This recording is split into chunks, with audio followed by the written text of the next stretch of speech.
Hello again, everyone. Zacatech is here, my Atakline now for you on this Monday, November 14th, 2016. Man, I haven't been an Atakline in a while because of my vacation. Lots happened since I've been gone, hasn't it? Especially in the entertainment world and especially in the world in general with the election being over, finally. And President-elect Trump, interesting to say that, President-elect Trump. I had to get the Trump. I got a lot of Trump stuff. I can't believe it's happening, the Trump stuff. Just mementos that we do have a President Trump now. Better than Hillary is all I gotta say. But that's not my realm. Politics is not my realm. My dad gives me a tune to that. But my realm is the entertainment world, especially as I'm a disc jockey. Keep it short and sweet. The gigs I did before Halloween, before my vacation, were awesome. We did a great Halloween party the Friday before I left for vacation at Huron Point Yacht Club. Fun show, better than I expected. A lot of older songs rule because it's an older crowd. Then, Westview did 2 days for them. Saturday was the best day, the U of M game, MSU game, and a lot of the crowd. Still a decent day. Sunday ended early because of sprinkles. Not a lot of people came down. There was a one that saved the day. A championship one with middle schoolers saving the day on Sunday. And then we did a Halloween party Saturday night on the 29th, which was amazing. At a girl named Nancy, we've done her party for the last couple of years. This was the best one. The crowd was hyped all night. We partied to almost 3. It was insane. Then I went on vacation. I was supposed to be back next week. And then I came back a week early because of a last-minute gig from Westview Orchards. They were able to reschedule their staff party for me to be able to be there. Because I was going to be there. They were supposed to have it on the 4th, and I was going to be gone. But they had it this past Friday. Thank God it came out early. It was the best Westview Orchards staff party. Maybe it's just because of it was actually with liquor. Because it was at the winery, not at the Capitol Banquet Center. The venue changed. And the fact there was actually alcohol to drink really affected the tone of the party.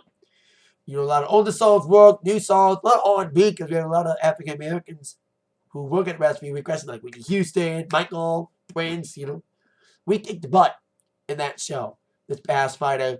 Now I got 3 upcoming gigs. Friday morning, going back to Lenny Miller's in Dryden for the special needs brunch. I think it's like the 2nd or 3rd year in a row. That's been awesome lately. And also we got Wilkinson. I was supposed to do special needs, but I have to do Wilkinson show. I gotta stay committed to them for their dance this Friday. Then Saturday, Daddy Daughter Dance at Guardian Angels. I think it's like the 3rd year in a row for that. It's been amazing the last 2 years. I'll keep it brief. My vacation. Left early Monday morning, and I went camping with my dad. We didn't camp in a motorcycle this time. We camped in a van. We paced the trip a lot better than we did the first time. We learned a lot from a motorcycle trip back in August. So we didn't take a motorcycle this time because we didn't want to hit major traffic on a motorcycle. Took a lot out of my dad. We were both battling cold-like symptoms, but we battled through it. Took a lot of medicine on the trip, and we had a fun time. Kicked off in Nashville. Went to Nashville for the 3rd time. For CMA week, we went camping. It was like 85 degrees. It was unseasonably warm, kind of like the time we went in 2010. Went on a double-decker bus tour. That was fun. We were going to go to a Johnny Cash museum, but the tour guy said, hey, here's one of my favorite museums, and it's the Musicians Hall of Fame. It's not just country. It's all musicians. Like, session musicians, like the Wrecking Crew. My dad learned a lot about that because my dad's like, wow, they played a lot of my favorite 60s records, especially the ones we made in California. Awesome museum. I love the Country Music Hall of Fame. Been there before. Awesome museum. Must see. It is a hidden gem. Because Country Music Hall of Fame gets a lot of the attention in Nashville. Awesome museum is this one. Also, the Pantheon replica of the Greek building. That's awesome. With a big statue of Athena. Not big on that, but liked it. We drove by that in the museum. On the bus tour, we were like, let's go to there. We went to the Opry again, like I did 3 years ago. But instead of being at the Opry House, it was at the Wyman Auditorium, baby! Wanted to go to a show there. I toured the Wyman last time. Got to see a show this time. And it was amazing. It was the day before the CMAs, November 1st. You had Leonard headlining. She was great. My favorite was Darius Rucker. He kicked booty with great renditions of Wagon Wheel in all white. Had the crowd singing the entire time. They also had Jennifer Nettles from Sugarland doing one Sugarland song and 2 solo songs. She did 1-2 from Sugarland. That was cool. You also had Daryl Woolley doing Awful Beautiful Life and Have You Forgotten, the 9/11 song. You also had Larry Gatlin and Gatlin Brothers. I played them at Westview specifically. All the gold in California, which they opened the show and they were awesome. The other 3 acts that I didn't know as much was still pretty good. Ray Scott had a hit with Those Jeans 10 years ago. I kind of remember that song. He was good. Rhonda Vincent, the Bluegrass Lady, she was pretty good. Ride Into the Sky, Cowboy Group. They were awesome. They were one of my faves. They had great humor. And they get extra bonus points for being the ones that sung Woody's Roundup from Toy Story 2. They did a couple Toy Story songs, including You Got Offended Me. They didn't originally do that song, but it was still a good cover. It ended with Happy Trails. It made an election joke. So, that was good. And I went back to the red carpet, CMAs. It was CMA week, so I decided to time the trip for CMA week. And, oh yeah, I got a magnet for women. It's a cool magnet there. Then I get a cup like I did at the Opry. Red carpet got moved this time to a different location than it was in 2010. I went to the show in 2010, but this time I didn't go to the show. I didn't get a glass, but it's getting washed right now from outside the venue. Went ball hopping throughout the evening and watched the Cubs win the World Series while the CMAs were on, because it was Game 7 that night. Got to see a lot of people on the red carpet. Garth Brooks, and his wife Trisha, Carrie Underwood, Brad Paisley, I didn't see him, but I saw Dwight Yoakam, Chris Young, and Doug Bentley got to say hi to us. He was the only guy who drove by us and actually rolled his window down and waved to us on the carpet, because we were kind of close to where the cars came in. I can't really explain the different place. It was across from the Country Music Hall of Fame last time. Now it's closer to the convention center. So it's kind of interesting he moved it. But still a nice spot. So after great days in Nashville, I went to Alabama for the Alabama National Fair. First went to Birmingham, went to the Birmingham Civil Rights Museum. That was amazing and bone-chilling because I went to the Atlanta Civil Rights Museum last year. That was just an amazing museum. And Birmingham added more to that experience, especially the fact that the church that was bombed because of racial relations, I think it's like the 2nd Street, 16th Street Church, or 6th Street Church, was featured in Atlanta, and we were across the street from that church. That was bone-chilling. Get to walk by it. Insane. And then an exhibit in that museum. We also went to Chris Ort B-Dubs. I played a lot of trivia when I was there, to make up for not being, because I played Trivia Tuesdays at Brown Iron. Also went to Montgomery. That's where the fair was. Went to the Hank Williams Museum. A lot of great, I don't know if you can say that well. It's based on a guitar magnet. It's cool. Got some stuff about both Stevens, but a lot about Hank Sr. Learned a lot about him. And even went to a restaurant. Got this guide of stuff for Hank Williams stuff in Alabama. There's a restaurant named Chris's that he used to hang out at. And it's still open. Open since 1917. It was crazy to eat there, especially since Hank ate there, Hank Sr. And the food was pretty good there. And the fair was great. The fair was awesome. Almost as good or better than West Virginia's fair. Got to ride rides this time. Yay! I got a line jumper pass. And Hunter Hayes was the entertainment. He did pretty well. Especially in I Want Crazy, one of the songs I knew. But he did pretty well. You know, he kicked the booty out there. Kicked the ass on stage. Also, they mentioned about Nashville. Went to a museum about the Dukes of Hazzard. Got Magnet of General Lee. And we were supposed to go to Florida for the Florida Fair. But it was more like a poor man's Alameda County Fair than a state fair. And plus, we had to be home early because of Westview. So we went back to Asheville, North Carolina to see my cousin Joe. Got to play my favorite trivia night of all the trivia nights I've been to. And they remembered us. They remembered me and my dad because we were Team Detroit. Oh, shit. My dad's commenting about that. They remembered us and they were like, hey, welcome back. We did pretty well on that trivia night. It was more pop culture, more my alley than my dad's. We were supposed to go to the Asheville Pinball Museum again, but they were closed on Tuesdays. And it was election day. but I went to an arcade in Cincinnati in a half deserted mall. It was so weird to walk through that mall. It was like half the stores were closed. Only a few stores were left, including this vintage arcade, which is the only museum pinball place that you pay and play that has a WWF game. WrestleFest! Yay! That was fun. They went back home just as Trump was about to win as Hillary conceded. So that was my vacation in a nutshell. Let's get going with the number ones. Now, I won't tell you I think the last couple number one movies, you had like Doctor Strange, who is the number one movie for the second straight week in a row, with 42 million added on to its big 84 million debut last week. Trolls is still number 2, while Arrival, the space movie, is number 3. I think it's like, what was the alien movie? Also, Almost Christmas, a black Christmas comedy, debuted at number 4. Did okay.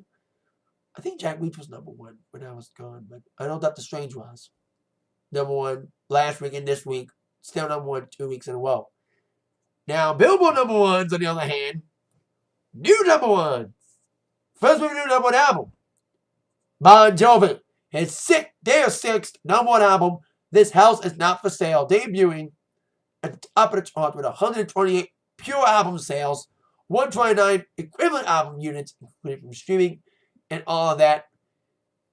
It is their, I think it's their 5th straight number 1 album. Because they're number 1 on Lost Highway, Circle, and What About Now. I don't really care. 4th number 1 in the world. I don't really count Burning Bridges to be an official Bon Jovi album. It was like a throwaway album. There's an official album that debuted at number 1 on the Billboard Top 200. And speaking of new number 1s, Fire fucking League Closer got kicked off! Woo! Yay! I'm not the biggest fan of that song. Started warm up to it, but I want a bouncier song. What we got? Kind of a bouncy song. We place it closer as your new number 1 single, preventing Closer from inching closer, pun to pun, to being the longest reigning number 1 single in history, almost beating Mariah Carey. But it was thwarted by, of all groups, Ray Swimmer. They had a couple of hits like No Flag Zone and Throw Some More, but this is their biggest hit, being their first number 1, Black Beatles, really benefiting from it being the background of a very popular viral sensation that everyone from the NXT guys, Garth Brooks, and Britney Spears is doing. The Mannequin Challenge. I haven't done it yet. I probably won't. So it's now number 1, beating the Chainsmokers, thwarting their plans in history. Both artists released statements about this. The Chainsmokers congratulated Ray Swimmer on Twitter, saying, "Congrats, dudes. Ray Swimmer on the number 1. We are hooked on this jam." They have no regrets about being kicked off and preventing them from making history. And Ray Swimmer released a statement to Billboard saying that you do what you want in this world and people either love you or hate you for it. Say, Sway Lee, thank you to everyone that stands behind us. His co-band member Slim Jimmy say, unlock the swag, shout out to the fans that supported Black Beatles. And Mike Will made it, who's had number 1s producing number 1s for Miley Cyrus. He released a statement saying that Black Beatles is the best song I've ever produced so far in my career. The working together was so natural. And now it's the new number 1 song in this country, ending the record-threatening number 1, Closer. So, there you go with that. Congrats to Ray and Bon Jovi for the new number 1s. Now, speaking of classic bands, on with news on Aerosmith. Now, they haven't done a lot since Steven Tyler's doing his solo stuff. His country solo album came out late this year, and there have been rumors flying during his promotion for the album that Aerosmith's going back on the road next year for what would be their farewell tour. And that's indeed the case. They announced the first leg of the tour, the European leg, called the Aero-Vederici Tour, kicking off May 17th in Tel Aviv. It includes 17 days, including in festivals in Sweden and UK, the famous Download Festival, along with stops in France, and another festival in Italy, among others. We'll probably get some North American tour dates soon for the farewell tour of Aerosmith, which will probably last a couple years. Like all these so-called final farewell tours, they always last like 2 or 3 years. Motley Crue lasted 2 years, went through all of 2014, all of 2015, before ending New Year's Eve of 2015. Cher was like the never-ending retirement tour. She was like 4 years.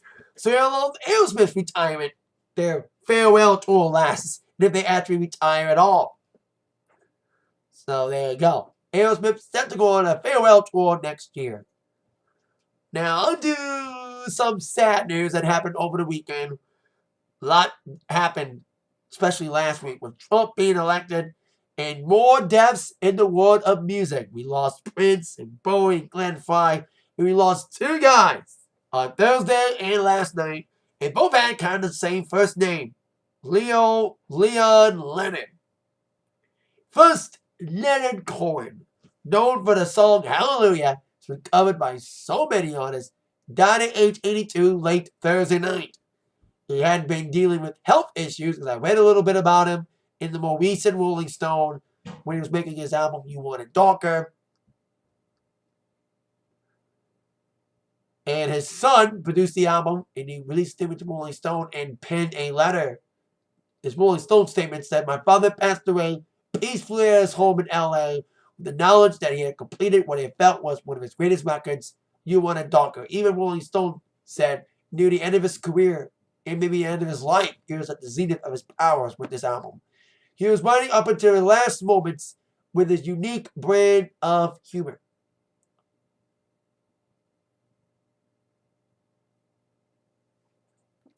And a lot of superstars mourned the death of Leonard Cohen, including Christian Chenoweth, saying R.I.P., thank you for your enormous talent.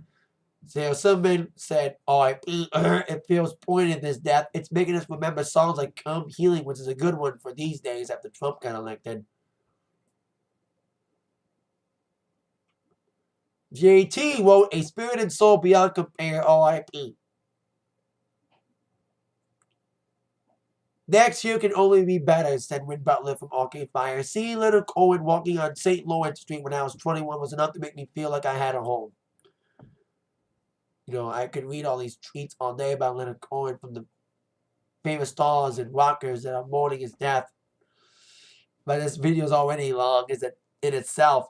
Let's get to another sad death that happened yesterday. Singer-songwriter Leon Russell died yesterday as well. Singer-songwriter Leonard Cohen has died. Sorry, I need to stop that. Video was playing. So, Leonard Cohen was 83. Leon Russell was only 74. He died in Nashville. And like both of them have no specific cause of death at this time. Leonard had back problems, but I don't know what was the cause of his death. Same with Leon Russell, who died in his sleep in Nashville. He had his health had good several setbacks. He went surgery for a brain fluid leak and treated for heart failure, and he had a heart attack this past July. He was known as a session man, working with Joe Cocker on the Mad Dogs and Englishman album and tour. He even appeared at the concert for Bangladesh for George Harrison. He had a hit of his own, Tightrope, but he was known for writing songs for others, including writing Superstar, which was made famous by the Carpenters, Delta Lady for Joe Cocker, and This Masquerade for George Benson. And also a song he wrote, A Song for You, which was done by Donny Hathaway and been covered by a lot of people. And he also had a couple of collaborations. He collaborated with Elton John on the album The Union back in 2011. He also collaborated with Elvis Costello, among many others. And a lot of people was mourning his death throughout the day yesterday, as they were for Leonard Cohen on Thursday night. Hold on a second. Mom, I'll call you back. I'm making my video. No, I don't. Oh, wait a minute. I'll call you back. Bye. Sorry about that. Elton John released a statement on Twitter saying, "My darling Leon Russell passed away last night. He was a mentor, inspiration, and so kind to me. I loved him and always will." Greg Allman released a statement as well on Twitter, tweeting out, "You'll be missed, friend. R.I.P. Leon Russell." Paul Stanley wrote on Twitter, "R.I.P. Leon Russell, a brilliant songwriter, pianist, and band leader. Too many moments of greatness to list." So rest in peace to both Leon Russell and Leonard Cohen. Condolences to your friends and family at this sad time. So that is it for this attack line on Monday. Thank you so much for watching. With all that being said, you've all been attacked by the news from Zach. See you later. Bye-bye.